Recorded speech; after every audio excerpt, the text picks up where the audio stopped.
இன்னொரு என்கவுண்டர் நடக்கிறது. இந்த இன்னொரு என்கவுண்டர் இந்த வழக்குக்கும் இதற்கும் சம்மதம் இல்லை என்று தான் வெளிப்பார்வைக்கு தோன்றும். அந்த 24 செப்டம்பர் 2024 அன்று என்கவுண்டர் செய்யப்பட்ட நபருடைய பெயர், அவர் ஹிஸ்ட்ரி ஷீட்டரு, ரவுடி.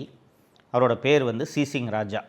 நான் புழல் சிறையில் ஒரு மாதம் சென்னை சிறையில் இருந்தபோது என்னோடு தான் இந்த ஆம்ஸ்ட்ராங் வழக்கில் கைது செய்யப்பட்ட குற்றவாளிகள் அத்தனை பேரும் வைக்கப்பட்டிருந்தார்கள். அவர்களோடு பேசிக் கொண்டிருந்த போது தான் அவர்கள் அந்த விஷயத்தை சொன்னார்கள். இந்த வழக்கில் மிக மிக முக்கியமான ஒரு நபராக இருக்கக்கூடியவர் தான் இந்த சிசிங் ராஜா. இந்த சிசிங் ராஜாவுக்கு தான் திராவிட முன்னேற்ற கழகத்தில் அமைச்சராக இருக்கக்கூடிய திரு சேகர்பாபு அவர்களுக்கும் தமிழ்நாடு காங்கிரஸ் கமிட்டியின் தலைவராக இருக்கக்கூடிய திரு செல்வ பெருந்தகை அவர்களுக்கும் இந்த வழக்கில் எவ்வளவு தொடர்பு இருக்கிறது என்ற விவரம் அறிந்த ஒரே நபர் சிசிங் ராஜா. இந்த சிசிங் ராஜாவை ஆந்திராவில் வைத்து கைது செய்து கொண்டு வரும் வழியில் அவரும் ஆயுதத்தை எடுத்து காவல்துறையினரை தாக்க முயன்று பதிலுக்கு இவங்க சுட்டதில் சிசிங் ராஜா 24 செப்டம்பர் 2024 அன்று காவல்துறையால் கொல்லப்படுகிறார்.